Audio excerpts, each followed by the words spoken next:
स्वागत है आप सभी का एक और हमारे नए वीडियो में। और आज की इस वीडियो में हम टीएफडब्ल्यूएस सीट्स के बारे में बात करेंगे। बहुत सारे बच्चों की क्वेरी थी कि भैया टीएफडब्ल्यूएस का क्या मतलब होता है, कब अपने को अप्लाई करना है, क्या नहीं करना है, सारी चीज़ों के बारे में बात कर रहे होंगे। देखो, बहुत सारे बच्चों की मेजर ये क्वेरी होती है ना कि भैया टीएफडब्ल्यूएस सीट के लिए क्या क्या रिक्वायरमेंट होती है, एलिजिबिलिटी क्या क्या है, और भैया अगर सीट मिल गई तो क्या हम उसको छोड़ सकते हैं, या फिर अगर सीट नहीं मिला तो क्या हम राजस्थान राउंड के लिए एप्लीकेबल है, इसके कट ऑफ क्या जाते हैं, रजिस्टर्ड कैसे करना है, क्या क्या चीज़ें होती हैं कि रजिस्टर करना भी या नहीं करना है टीएफडब्ल्यूएस के लिए। और उसके लिए सारी चीज़ें अपन ए टू जेड बात कर रहे होंगे। मेजर ये जो वीडियो है रीप को ध्यान में रखें। रीप के अलावा भी अगर आप कोई भी स्टेट से देख रहे हो किसी भी अदर काउंसलिंग के लिए तो ये एप्लीकेबल रहेगी, क्योंकि ऑलमोस्ट सारी चीज़ें सेम ही होती है, सिमिलर से। ठीक है, अब देखो, एक बात ध्यान रखना कि वीडियो भले थोड़ी सी लंबी हो सकती है लेकिन पूरी डिटेल में होगी। मैं लिख के देता हूँ कि अगर पूरी वीडियो बिना स्किप करे हुए देखोगे तो एक चीज़ की भी जो क्वेरी होती है ना वो नहीं रहेगी। मैं प्रॉपर खत्म कर दूंगा सारी चीज़ें, each and everything about TFW seat. देखो, टीएफडब्ल्यू का जो फुल फॉर्म होता है वो होता है tuition fee waiver schemes. Next बात करते हैं। देखो, इसके अंदर अपने प्राइवेट कॉलेजेस गवर्नमेंट कॉलेज दोनों होते हैं। ध्यान रखना, बहुत सारे बच्चों को लगता है कि जो ट्यूशन फीस वेवियर स्कीम है वो केवल गवर्नमेंट कॉलेजेस में ही मिलता है। ऐसा नहीं है, गवर्नमेंट में भी एप्लीकेबल है, प्राइवेट में भी एप्लीकेबल है। अब बात करते हैं। देखो, the tuition fee waiver scheme TFWS under Rajasthan engineering admission process REAP 2020 offer economically disadvantage student an opportunity to pursue BTech without paying tuition fee. अब देखो, चाहे गवर्नमेंट कॉलेज हो चाहे प्राइवेट कॉलेज हो, अगर आपको टीएफडब्ल्यू सीट अलॉट हो गई, इमेजिन करके चलते हैं, तो उसमें आपकी ट्यूशन फी जो है वो जीरो लगती है। उसमें कुछ भी ट्यूशन फी नहीं लगता है, बस थोड़े बहुत चार्जेस लगते हैं, लाइक कॉलेज का डेवलपमेंट फीस हो गया, अदर जो भी चार्जेस लगते हैं वो थोड़े बहुत लगेंगे। तो अराउंड एक साल का है, एक सेमेस्टर का अराउंड। प्राइवेट कॉलेज में बात करूँ, मेरे कॉलेज में एसकेटी के अंदर, तो उसमें 5 या 6 हज़ार के अराउंड लगता है। 5 और 5.5 के अराउंड ही है। और अपन बात करें एमबीए में, एक एग्जांपल दे रहा हूँ, तो एमबीए में आई थिंक 18 हज़ार या 12 हज़ार रुपये है, 12 हज़ार रुपये शायद। ठीक है, ध्यान नहीं है मेरे को, देख लेना, मैंने लास्ट वीडियो में बताया था। तो ऐसा कुछ सिस्टम चलता है, मैंने बता दिया। बस उसमें ट्यूशन फी नहीं लगता, बाकी अदर जो चार्जेस होते हैं वो थोड़े बहुत लग जाते हैं। ध्यान रखना, इसमें हॉस्टल फी का जो आपका इकोनॉमिकली में हॉस्टल फी का जीरो फीस नहीं होता है। कि हॉस्टल का ऐसा नहीं है कि हॉस्टल के भी आपके चार्जेस जीरो लग रहे, नहीं, हॉस्टल का देना है, बस ट्यूशन फी में आपको डिस्काउंट मिल जाएगा, ट्यूशन फी आपको नहीं देना पड़ेगा। ठीक है, उसके बाद है here is a comparison overview allotment process. अब अपन पूरा बात करेंगे। ठीक है, ध्यान, मैंने बताई दिया कि इसमें केवल ओनली एक्स्ट्रा चार्जेस वगैरह जो भी होंगे वो थोड़े बहुत लगेंगे। अब आते हैं कि सीट अलोकेशन कैसा होता है। देखो, जितने भी कॉलेज में, मैंने पहले ही बताया था कि 15% जो सीटें होती हैं वो मैनेजमेंट कोटा के अंदर होती हैं। प्राइवेट कॉलेज के लिए जो 15% सीट होती हैं वो आपके होती हैं आउटसाइड राजस्थान वालों के लिए। और रेस्ट जो सीटें बच जाती हैं, जो आपके 70% सीटें बच गई, प्राइवेट कॉलेज की बात कर रहा हूँ, उसमें आपका राजस्थान वाले कैंडिडेट्स को अलॉट कर दिया जाता है। और गवर्नमेंट में भी ऐसा होता है कि 15% जो आउटसाइड वालों के लिए होता है, और जो बच गए 85% रिमेनिंग वो होता है राजस्थान राउंड्स के लिए। ठीक है, क्योंकि इसमें आपका वो होता नहीं है मैनेजमेंट कोटा, तो इसमें ये सीटें बच जाती हैं। अब ध्यान देना, इसमें क्या होता है, इन सीटों के अलावा 5% आपके एक्स्ट्रा सुपर न्यूमररी सीट रखे जाते हैं। मैंने इसके बारे में पहले ही बताया था, सुपर न्यूमररी करके एक टर्मोलॉजी आती है जो कश्मीरी माइग्रेंट्स को भी दिया जाता है, और टीएफडब्ल्यूएस के अंदर भी कुछ सीटें रखी जाती है जो एक्स्ट्रा सीटें हैं। सीट अप टू 5%, जो भी कॉलेज का लोगे तो अराउंड 5% जो सीटें होती हैं पूरे कॉलेज की वो टीएफडब्ल्यूएस के अंदर आती हैं। ऐसा नहीं होता कि सबका आता है। अब देखो, टीएफडब्ल्यूएस में मान लो कि आरटीयू कोटा की बात करें, तो आरटीयू कोटा के अंदर जो टोटल सीटें हैं, टोटल सारे ब्रांचेस की मिला के वो 39 के अप्रोक्स टीएफडब्ल्यूएस की सीट्स हैं। ठीक है, तो ऐसा कुछ है, बस एग्जांपल बता रहा हूँ। ये 5% सीटें आ गई, the seat over above section intake, all सारे में अप्लीकेबल होते हैं। अब बात करते हैं कि भैया एलिजिबल कौन कौन से हैं। देखो, एलिजिबिलिटी क्राइटेरिया क्या होती है, डोमिसाइल आपका सेम स्टेट का होना चाहिए जो भी आप काउंसलिंग करा रहे हो। अगर आप रीप की बात करो तो कैंडिडेट मस्ट बी राजस्थान, मतलब कि उसके पास जो डोमिसाइल है वो राजस्थान का होना चाहिए। उसके बाद है पेरेंटल इनकम, जो है पेरेंट्स का इनकम है वो लेस देन 8 लाख होनी चाहिए एनुअल।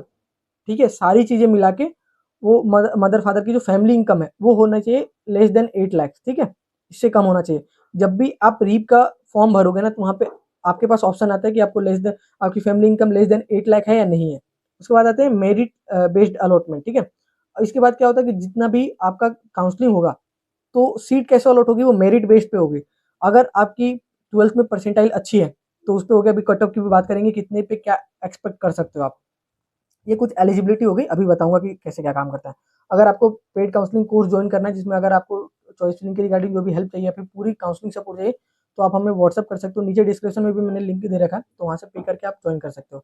9216765400। ठीक है, व्हाट्सअप कर लेना है, फिर डायरेक्ट पेमेंट करके आप ग्रुप में ज्वाइन हो जाओगे, कोई दिक्कत नहीं है। कुछ भी इशू लगे, कुछ भी क्वेरी लगे, आप बेसिक क्वेरी के लिए भी इस नंबर पे व्हाट्सअप कर सकते हो। ऐसा नहीं कि छोटे मोटे केस पूछोगे तो हम आपसे पेमेंट मांगे, नहीं।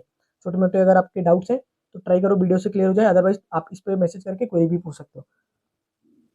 अब आते हैं, देखो, अगर आप TFWS के अंदर वो करते हो, जब भी आपका रजिस्ट्रेशन होगा तो वहाँ पे पूछा जाएगा लेस देन 8 लैक्स है या नहीं फैमिली इनकम। अगर आपने उस पर क्लिक कर दिया तो ध्यान रखना, जब भी आप इनकम डॉक्यूमेंट्स अपलोड करोगे तो आपको इनकम सर्टिफिकेट जो अपलोड करना है वो मैंडेटरी होगा। अब एक बात और समझना, ये जो अलॉटमेंट होता है, जो TFW सीट्स होती है, ठीक है, वो आउटसाइड राजस्थान को अलॉट नहीं होता है, लेकिन आउटसाइड राजस्थान वालों को भी अगर उन्होंने क्लिक कर दिया तो इनकम सर्टिफिकेट मांगा जाएगा। लास्ट ईयर TFW आउटसाइड वालों को भी अलॉट हुआ था, वो जस्ट एक ग्लिच था, मैंने बात किया था, मैंने भी बोला था वीडियो में कि अलॉट हुआ है, लेकिन ऐसा नहीं है, नहीं होता है, ठीक है। अब एक बात और ध्यान रखना, अगर आप TFW 8 लाख पे क्लिक करते हो आउटसाइड वाले, तो उनसे भी इनकम सर्टिफिकेट मांगा जाएगा। वो किस लिए हेल्पफुल होता है, अगर आपको कॉलेज में जाके आपको स्कॉलरशिप के लिए अप्लाई करना है, उसके उसमें काम आ जाएगा। तो ऐसा नहीं है कि कहीं आपका लॉस जा रहा है आउटसाइड राजस्थान में, अगर एप्लीकेबल कर रहे हो तो डाल सकते हो, कोई दिक्कत नहीं। बस ध्यान रखना कि आपको TFW सीट अलॉट नहीं होगी। अब आते हैं रिक्वायर्ड इनकम सर्टिफिकेट, वो रिक्वायर्ड होगा। जो फॉर्मेट है ना, जो भी 4 पेज का एक फॉर्मेट आता है, वो फॉर्मेट आपको हमारे टेलीग्राम चैनल पे अवेलेबल हो जाएगा। जो रीप का ऑफिशियल है 2025 वाला, वही फॉर्मेट लगेगा, फॉर्मेट अलग होता है, उसी फॉर्मेट को अपलोड करना है। आप देख सकते हो वहाँ पे मैंने डाल रखा है, आपको बता देंगे। ये चीजें हो गई। अब आते हैं भैया राउंड्स के ऊपर कि भैया कैसे क्या चलता है। ये बताओ कि सीट मिल गई तो क्या करना है, नहीं मिला तो क्या करना है, फ्लो चार्ट में मैं समझाता हूँ। देखो, राउंड 1 में आपको TFWS का राउंड होगा, इसको स्पेशल राउंड मान के चलना, मैंने पहले भी कहा था। अभी स्पेशल राउंड क्यों, आपको समझ में आ जाएगा। देखो, 2 कंडीशन है, या तो आपको फर्स्ट राउंड के अंदर सीट अलॉट हो जाएगी या फिर नहीं होगी। इमेजिन करके चलते हैं कि अगर आपको सीट अलॉट नहीं हुआ, अब क्या कंडीशन है, तो अपवर्ड मूवमेंट का राउंड आएगा, 2 अपवर्ड मूवमेंट आएंगे इसमें, राउंड 1, राउंड 2 और राउंड 3 इसी के अंदर आएगा। तो अपवर्ड मूवमेंट 1 और अपवर्ड मूवमेंट 2, अगर मान लो इसमें, अगर इसमें भी, इन दोनों में भी आपको सीट नहीं मिलती है, तो मतलब कि तीनों राउंड में आपको कोई भी सीट अलॉट नहीं हुआ, तो क्या होगा, आप राजस्थान राउंड में फॉरवर्ड कर दिए जाओगे, उसमें कोई दिक्कत नहीं होगी, कुछ भी फॉर्म वगैरह नहीं भरना है। राजस्थान राउंड में आप ऑटोमेटिक फॉरवर्ड हो जाओगे, अगर आपको कभी भी पूरे 3 राउंड में आपको सीट अलॉट नहीं हुई तो। अब बात करते हैं कि अगर मान लो कि फर्स्ट सेकंड राउंड जो भी राउंड में अगर आपको कभी भी सीट अलॉट हो गई, अब आते हैं सीट अलॉट होगी, ये कंडीशन आ गया, इसको हटा दो, मैंने बता दिया सीट अलॉट नहीं होगी। अगेन मैं रिपीट कर देता हूँ, अगर फर्स्ट सेकंड थर्ड राउंड, ये स्पेशल राउंड मान के चलना, अगर यहाँ पे सीट आपको अलॉट नहीं हुई, क्योंकि इसकी जो कट ऑफ है थोड़े हाई जाते हैं, अगर सीट अलॉट नहीं हुआ तो आप ऑटोमेटिक राजस्थान राउंड में फॉरवर्ड कर दिए जाओगे।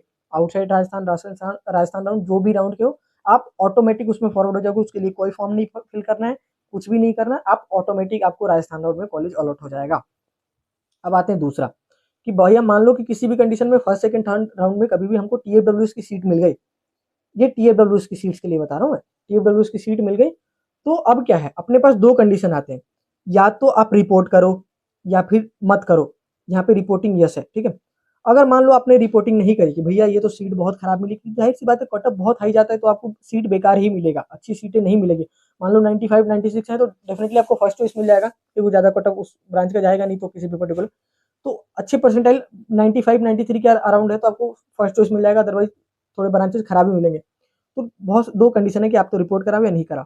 मान लो आपने रिपोर्ट नहीं करवाया, तो उस केस में क्या होगा, उस केस में क्या होगा, आउट फ्रॉम TFWS राउंड, आप TFWS राउंड से बस बाहर हो जाओगे, राजस्थान राउंड में आपको सीट अलॉट होगी। अगेन ध्यान रखो, सीट अलॉट हुआ, आपने रिपोर्टिंग नहीं किया कि भैया मेरे को नहीं करना, ये सीट मेरे को पसंद नहीं है, तो ऐसा नहीं है कि आप रीप से बाहर हो जाओगे। आप केवल जो आपका second round, first round second round जब भी है, अगर उसके आगे अपवर्ड मूवमेंट राउंड है TFWS के अंदर, राउंड 1 राउंड 2 और राउंड 3, ठीक है, इस राउंड में आपको कॉलेज अलॉट नहीं होगा, बस आप इस राउंड से बाहर हो जाओगे, इन तीनों राउंड में आगे TFW सीट्स के लिए एप्लीकेबल कभी नहीं रहोगे, अगर आपने रिपोर्टिंग नहीं करवाया तो।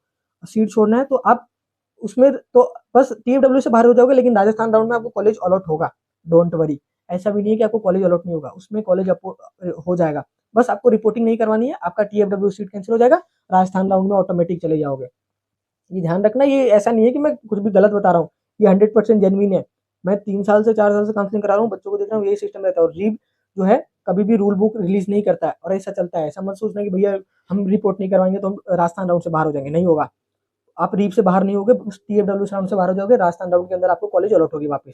अब आते हैं कि भैया मान लो कि किसी भी राउंड के बीच में हमें सीट मिल गई और हमें रिपोर्ट करवाना है, तब क्या कंडीशन रहेगा, तो भाई आप रिपोर्ट करवा सकते हो। उसके बाद आप चाहो तो अपवर्ड मूवमेंट फर्स्ट सेकंड, अगर आपके पास जो भी ऑप्शन है तो आप अपवर्ड भी करवा सकते हो। अगर सीटें खाली रहेंगी तो आपका जो ऊपर वाला जो चॉइस है तो आप जा सकते हो उस पर। मान लो कि आपको TFW के अंदर 4th नंबर चॉइस मिली, तो अपवर्ड करवा के अगर आपको सीट थर्ड सेकेंड या फर्स्ट में कोई भी सीट खाली होगी तो वो सीट आपको अलॉट हो जाएगी, तो आप अपवर्ड करवा सकते हो, ठीक है। अगेन ध्यान रखना, अब आते हैं मेजर चीज़ पे। आपने रिपोर्ट करवा लिया कि भैया ठीक है, आप ऑटोमेटिक के लिए भी चलेगा। मान लो कि आपका 3rd नंबर सीट कंफर्म हो गया। आपने फी वगैरह थोड़े बहुत जो चार्जेस लगते हैं, मैंने बोला कि 5-7 हज़ार रुपये आपका जो कॉशन मनी वगैरह है वो लगेगा, डेवलपमेंट चार्जेस लगेंगे, वो आपने 5-7 हज़ार रुपये देके आपने मान लो सीट बुक करवा ली, ले लिया। अब क्या भैया सीट नहीं मिलेगी? ये यहाँ पे मेजर पंगा है। यहाँ पे अगेन आपको सीट अलॉट होगी राजस्थान राउंड के अंदर।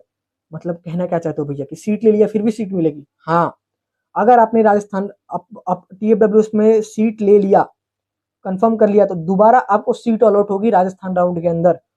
और उस टाइम पे आपके पास भैया, तो आप क्या करेंगे? दोनों सीट पे बैठेंगे? नहीं, अब आपके ऊपर डिपेंड करता है कि आपको टीएफडब्ल्यूएस की सीट लेनी है या राजस्थान राउंड की सीट लेनी है। अब देखो, आपने ऑलरेडी टीएफडब्ल्यूएस की सीट तो बुक करवा रखी है, तो क्या करना है? अगर यही रखना है तब तो इस वाले राउंड में रिपोर्टिंग मत करवाओ। अगर इस वाले राउंड में रिपोर्टिंग करवा लिया तो ये वाली जो सीट है वो आपकी कैंसिल हो जाएगी, वो किसी और को इंटरनल स्लाइडिंग में अलॉट हो जाएगा। ठीक है, तो राजस्थान राउंड के अंदर अगर आपको सीट लेना है तो रिपोर्ट करवाना है, अगर नहीं लेना है, टीएफडब्ल्यूएस वाला ही कंफर्म करना है, तो उसको छोड़ दो। अगेन मेरी आपको रिपीट कर देता हूँ, अगर आपने टीएफडब्ल्यूएस में सीट ले लिया तो दोबारा आपको कॉलेज अलॉट होगा। राजस्थान राउंड के अंदर भी एक सीट होने के बावजूद भी आपको दोबारा अलॉट होगा, क्योंकि टीएफडब्ल्यूएस की कट ऑफ थोड़ी हाई जाती है। तो हो सकता है कि आपको 3rd चॉइस मिली, तो ये तो फिक्स है कि राजस्थान राउंड में आपको 1st नंबर चॉइस ही मिलेगा। तो यहाँ पे आपके पास दोनों ऑप्शन है कि आपको कौन सा सीट लेना है। तो जो भी सीट लेना है उसमें रिपोर्टिंग करवा लो, अगर नहीं लेना है तो पुराना वाला सीट तो आपके पास है ही। ये सिस्टम था, ये समझ में आ गया आई होप। अब इससे डिटेल और इससे गारंटी मैं लिख के दे सकता हूँ कि यूट्यूब पे कोई भी ज्ञानी बाबा को इससे बढ़िया कोई नहीं समझा सकता, और ना इतनी किसी को नॉलेज होगी। अब आते हैं थोड़ा सा बात करते हैं कि रजिस्ट्रेशन कैसे करना है। जब भी आप रीप के अंदर रजिस्टर करोगे, लेस देन 8 लाख पे क्लिक करोगे, टीएफडब्ल्यूएस के लिए आप ऑटोमेटिक अप्लाई हो जाओगे, वहां पे कहीं भी ऑप्शन नहीं आएगा। और एक चीज और आपको कंफर्म कैसे हो जाएगी, जब भी आपका क्या कहते हैं, मेरिट रैंक आएगी ना, मेरिट लिस्ट आएगी। और ध्यान रखना, ये कैटेगरी बेस पे नहीं होता है, कोई भी कैटेगरी नहीं देखी जाएगी। और ऐसा नहीं देखा जाएगा कि 1 लाख इनकम है तो भाई ये ज्यादा student applicable, sorry 1 lakh 1 lakh रुपए ही इसका पेरेंटल इनकम है तो ये ज्यादा एप्लीकेबल है, इसकी ज्यादा एलिजिबिलिटी नहीं, ऐसा कुछ नहीं है। लेस देन 8 लाख है, सबको सेम ट्रीटमेंट करा जाएगा। जेई मेंस का परसेंटाइल देखा जाएगा कि जेई मेंस का परसेंटाइल जिसका भी बेटर होगा उसको कॉलेज अलॉट होगा। अभी मैं आपको एक लिस्ट भी दिखा दूंगा, उससे थोड़ा और क्लियर हो जाएगा। उसके बाद जब भी आपका मेरिट लिस्ट आएगी ना, तो मेरिट लिस्ट में आपको टीएफडब्ल्यू रैंक भी होगी। ठीक है, तो वहां से आपको पता चल जाएगा कि हाँ आप टीएफडब्ल्यूएस के लिए एप्लीकेबल हो गए हो। और वहाँ पे टीएफडब्ल्यूएस का भी एक रैंक आ जाएगा। फिर उसके बाद जनरल रैंक आएगा, एससी/एसटी कैटेगरी को तो वो आएगा, पीडब्ल्यू कैटेगरी को तो वो आएगा। अगर एक्स सर्विसमैन में हो तो एक्स सर्विसमैन का भी रैंक आएगा, उसमें मल्टीपल रैंक्स आते हैं।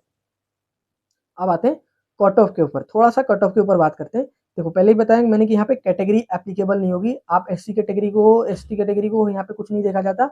लेस देन 8 लाख रुपीज है, ठीक है, आप टीएफडब्ल्यू के लिए एप्लीकेबल है। अगर आपकी परसेंटाइल बहुत अच्छी है, इसमें सब जनरल की तरह एक कैंडिडेट सेलेक्ट किए जाते हैं, एक तरीके से सबको ट्रीट करा जाता है। ऐसा नहीं देखा जाता कि एससी कैटेगरी को ज्यादा वैलिडिटी मिलेगी, नहीं, यहाँ पे कोई रिजर्वेशन नहीं होता। यहाँ पे सिंपल काम चलता है, परसेंटाइल ज्यादा, ब्रांच अच्छी। अब बात करते हैं एमबीएम का। देखो एमबीएम की लास्ट ईयर सीएससी की बात करें ना, तो उसका जो टीएफडब्ल्यू सीट थी 97 परसेंटाइल पे हुई थी। ठीक है, ध्यान रखने, एक दो ही, 2-3 सीटें ही रहती हैं, गवर्नमेंट में तो एक दो ही होगा। और बाकी की बात करें प्राइवेट कॉलेज में तो एक ब्रांचेस के अंदर ऑलमोस्ट एक या दो ही सीट होते हैं, इससे ज्यादा नहीं होते। एसकेआईटी की बात करें तो एसकेआईटी में एआईडीएस जो था ना, 93 परसेंटाइल पे एक लड़के को मिला था, वो हमारा स्टूडेंट था। ठीक है, उसके बाद एसकेआईटी के अंदर सेम सीएससी की बात करें, सीएससी डिपार्टमेंट का, तो उसमें भी 94 परसेंटाइल पे टीएफडब्ल्यू की सीट मिली हुई थी। आरटी कोटा की बात करें सीएससी में, इसमें भी 95 परसेंटाइल गया था। जेसीआरसी की बात करें तो 94-95 के अराउंड इसका भी था। 2-3 सीटें अलॉट हुई थी जेसीआरसी में, तो ध्यान रखना, ये मैंने बताया। एक चीज और मान लो कि बात करते भैया एसकेआईटी की, अगर आईटी ब्रांच है तो उसका टीएडब्ल्यू का क्या सीन रहेगा, कितने ब्रांच तक मिल सकता है, क्योंकि थोड़ा लोअर है। हाँ, तो मान के चल सकते हो 92 पे आपको मिल जाएगा, 92-91 पे टीएडब्ल्यू मिलने के चांसेस है। अगर आपके 92-93 परसेंटाइल से अबव है ना, तब आप एक्सपेक्ट कर सकते हो कि टेक ब्रांचेस कोई अच्छे कॉलेज में, ढंग के कॉलेज में मिल सकता है। टेक ब्रांचेस के अंदर सीएससी वगैरह के टीएफडब्ल्यू सीट मिल सकती है, अदरवाइज और किसी में चांसेस नहीं है कि आपको मिलेगा।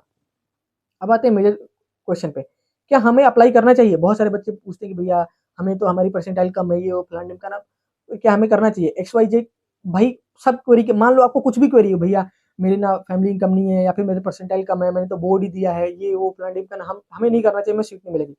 भाई तुम करो, कोई दिक्कत नहीं है। लेस देन 8 लाख है ना, तुम करो, शौक से करो। अगर आप इनकम सर्टिफिकेट बनवा सकते हो, लोचा नहीं है, शौक से करो, कोई दिक्कत नहीं। नहीं मिलेगी कोई बात नहीं है। अब मान लो कि 88 परसेंटाइल है, 80 परसेंटाइल है, तो ये बात तो मैं लिख के दे सकता हूँ एसकेआईटी की, आपको सिविल है, सिविल की टीएफडब्ल्यू की सीट तो मिल जाएगी आराम से। ठीक है, तो ये चीजें ध्यान रखना। और इसमें अगर आपका लेस देन 8 लाख है ना, आंख बंद करके कर दो। अगर आप इनकम सर्टिफिकेट बनवा सकते हो तो बस इनकम सर्टिफिकेट का लोचा, अदरवाइज तो करके रखो मोर पे, और कोई दिक्कत नहीं है। बाकी मेरे साइड से है, कुछ भी क्वेरी हो लेस देन 8 लाख है आराम से करो, अगर सीट नहीं मिलती तो नॉर्मल राउंड में तो मिलेगा ही मिलेगा, तो इसमें कोई नुकसान नहीं है, फ़ायदा ही फ़ायदा है, तो आराम से करो, कोई दिक्कत नहीं। और एक चीज़ और ध्यान रखना कि भैया बहुत सारे बच्चे बोलते हैं, मैं एक एडिशनल बताता हूँ, मान लो कि आप कॉलेज में जाके कभी भी अगले साल इंटरनल स्लाइडिंग करवाते हो, तो ध्यान रखना आपकी टीएफडब्ल्यूएस की सीट कैंसिल हो जाएगी। अगर इंटरनल स्लाइडिंग में करके जाके देख रहे हो, आगे जा रहे हो, अगर टीएडब्ल्यूएस की सीट खाली होगी तब तो अलॉट कर देंगे आपको, मोस्ट केसेस में नहीं होता है, तो इंटरनल स्लाइडिंग में आपको नॉर्मल सीट मिल जाएगी, वहाँ पे फी पे करना होगा, आपकी जो पुरानी टीएफडब्ल्यूएस की सीट है वो चली जाएगी। ऐसा नहीं है कि चला ही जाएगा, वो किसी और ब्रांचेस को अंदर उसमें अलॉट हो जाएगा। बात करूँ, मेरा एक दोस्त था नागेंद्र सिंह राठौर करके, वो कॉलेज में आया था, तो कॉलेज में ना 2 महीने बाद उसको एक टीएडब्ल्यूएस की सीट अलॉट हुई थी सीएससी ब्रांच के अंदर, तो उसके फर्स्ट सेमेस्टर की जितनी फीस थी ना उसको रिफंड हो गया था। ध्यान रखना, उसको कॉल आया कि भैया किसी ने टीएडब्ल्यू सीट छोड़ी है, कट ऑफ के हिसाब से आप क्लियर कर रहे हो तो आप आ जाओ। 93 परसेंटाइल उसकी थी, और उस टाइम पे सीएस भी नहीं मिली थी उसको, ये 2022 की बात कर रहा हूँ मैं, तब उसको बाद में जाके अलॉट हुआ। ठीक है, तो ये सीन रहता है। बाकी आई होप ये सारी चीज़ें आपको क्लियर हो गई हो। बाकी इसके रिगार्डिंग कुछ भी क्वेरी हो, कुछ भी डाउट हो, तो आप ट्राई करना कि कमेंट में ही पूछ लें, अदरवाइज आप काउंसलिंग के रिगार्डिंग आप इस पे भी व्हाट्सअप कर सकते हो, आपको वहाँ पे डिटेल्स मिल जाएंगी। बाकी मिलते हैं अपनी अगली वीडियो में, तब तक के लिए बाय।